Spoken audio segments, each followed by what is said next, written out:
തീർച്ചയായിട്ടും രാഷ്ട്രീയത്തിൽ എനിക്ക് അഭിനയിക്കാൻ അറിയില്ല എന്നുള്ള കാര്യം വിജയ് അടിക്കടി പറയുന്ന ഒരു കാര്യമാണ്. എല്ലാം വിട്ടാണ് ഞാൻ താൻ രാഷ്ട്രീയത്തിലേക്ക് വന്നിട്ടുള്ളത്.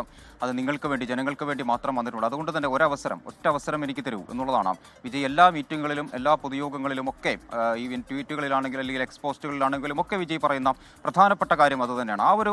ആ ഒരു ചോദ്യം, അല്ലെങ്കിൽ ഈ പറഞ്ഞ രീതിയിൽ വിജയ്ക്കൊപ്പമുള്ള ഒരാൾക്കൂട്ടം ഇപ്പോഴും നമുക്ക് കാണാൻ സാധിക്കും. അതായത് വിജയ് വോട്ട് ചെയ്യാൻ വരുമ്പോഴും അത്രയധികം ആളുകൾ അവിടെയുണ്ട്. അതൊക്കെ ഒരു വോട്ടായി മാറുകയാണെങ്കിൽ തീർച്ചയായും തമിഴ്നാട് രാഷ്ട്രീയത്തിൽ ഒരു വലിയ മാറ്റം വിജയ്ക്ക് കൊണ്ടുവരാൻ സാധിക്കും എന്ന കാര്യത്തിൽ തർക്കമില്ല. കാരണം തുടക്കത്തിലൊക്കെ ഒരു ആരാധന, ഒരു താരം ഈ പറഞ്ഞ രീതിയിൽ റോഡിലേക്ക് ഇറങ്ങുമ്പോൾ ഉണ്ടാകുന്ന ഒരു ആരാധന എന്ന അർത്ഥത്തിൽ തന്നെയായിരുന്നു എല്ലാവരും അതിനെ വിലയിരുത്തുകയും ചെയ്തിരുന്നു. പക്ഷേ ഏറ്റവും ഒടുവിലാകുമ്പോഴേക്കും കഴിഞ്ഞ 2-3 ദിവസങ്ങളിലായി നടത്തിയ റോഡ് ഷോകളിലൊക്കെ അത്രയധികം ജനങ്ങൾ എന്തായാലും വിജയെ കാണാനെത്തുന്നുണ്ട്.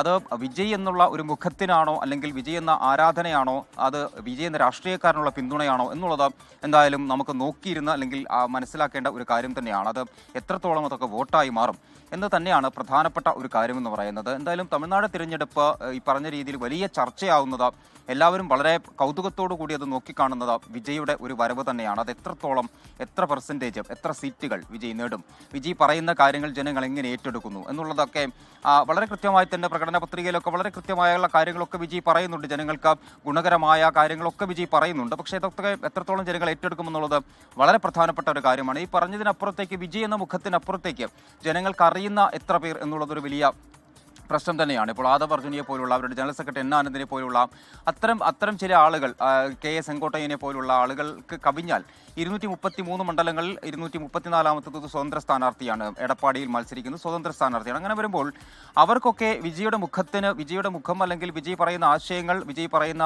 വികസന പ്രവർത്തനങ്ങൾ, ഇതൊക്കെ കണ്ടുകൊണ്ട് വോട്ട് ചെയ്യുമോ എന്നുള്ളതാണ് ഏറ്റവും പ്രധാനമായി നോക്കിക്കാണേണ്ട ഒരു കാര്യമെന്ന് പറയുന്നത്. 234 മണ്ഡലങ്ങൾ, 118 ഭരണത്തിന് വേണ്ട ഒരു മാജിക് നമ്പർ എന്ന് പറയുന്നത്. അപ്പോൾ അതിലേക്ക് എത്താൻ സാധിക്കുമോ വിജയ്? പക്ഷേ വിജയ് ഭയങ്കര കോൺഫിഡൻ്റ് ആണ്. കഴിഞ്ഞ ദിവസങ്ങളിലൊക്കെ സംസാരിച്ചപ്പോഴൊക്കെ വിജയ് പറഞ്ഞത് അധികാരത്തിലെത്തും എന്ന് തന്നെയാണ്. അതായത് തമിഴ് ജനതയ്ക്ക് വേണ്ടിയാണ് താൻ വന്നത്, അതുകൊണ്ട് തന്നെ അധികാരത്തിലെത്തുക എന്നത് മാത്രമാണ് ലക്ഷ്യം, മുഖ്യമന്ത്രിയാവുക എന്നതാണ് ലക്ഷ്യം, ജനങ്ങൾക്ക് നന്മ ചെയ്യാൻ വേണ്ടിയാണ്.